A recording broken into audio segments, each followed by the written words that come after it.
Dear brothers and sisters, we began this Mass with these palm branches.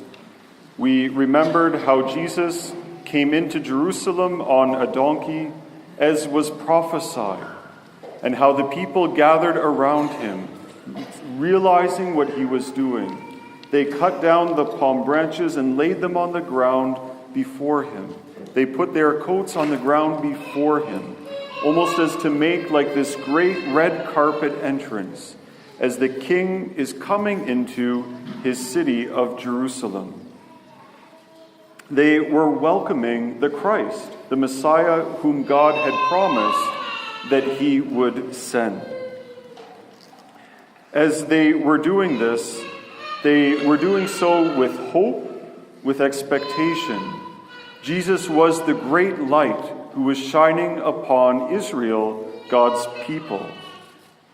But yet, as he was preparing to go into Jerusalem, and he already knew this, he was going into Jerusalem where he would encounter betrayal from one of his best friends, where he would encounter rejection, where he would encounter mockery, where he would encounter great evil. Evil, the kind of evil that wished to extinguish the flame of his mission, of his whole life. The kind of evil that wished to overwhelm him and to eliminate him.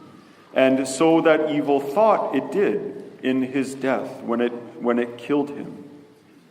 We see in this Holy Week, which is coming up, we see great light and we also see great darkness. And maybe what I would offer to you as a point of guidance through this Holy Week is looking to Jesus.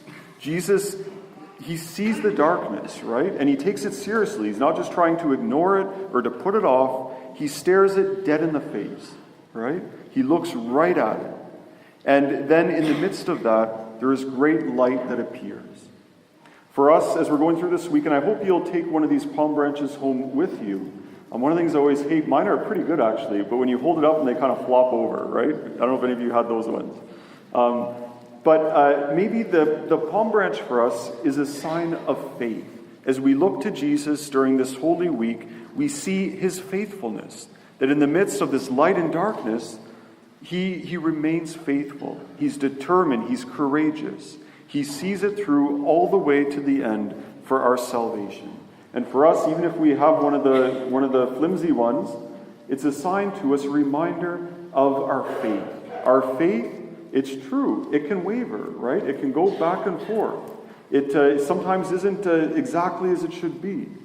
But during the midst of these trials, in the midst of the darkness, and we all have darkness in our lives in different areas, that we face it with courage like Jesus did. And that we strive to persevere in faith.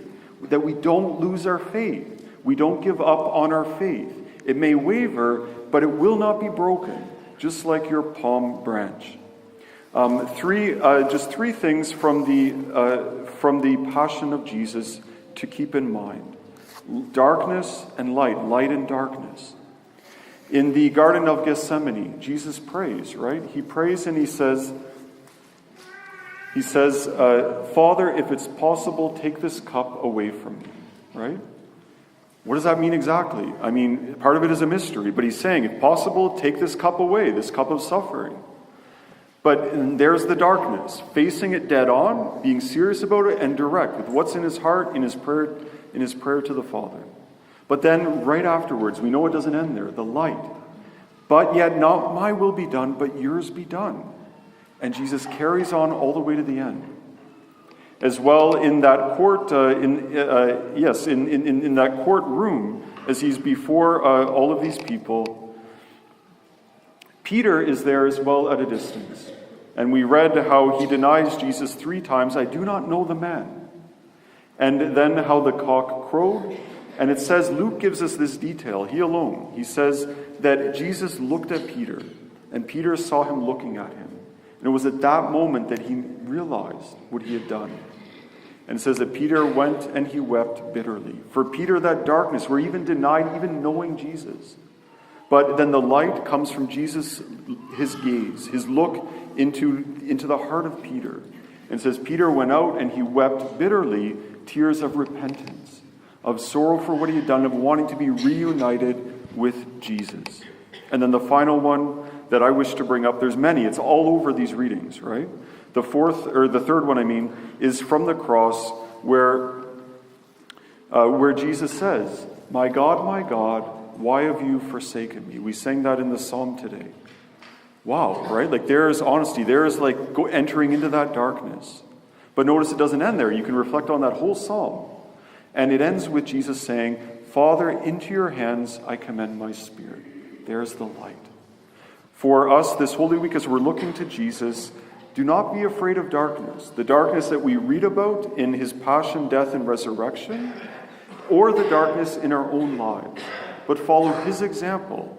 Go look at, stare it down, stare it straight in the face it with courage and determination, and look for God to bring the light. And when we stare, we enter into the darkness, God brings the light, which will help us to see, which will put things in a new light, which will enlighten our path.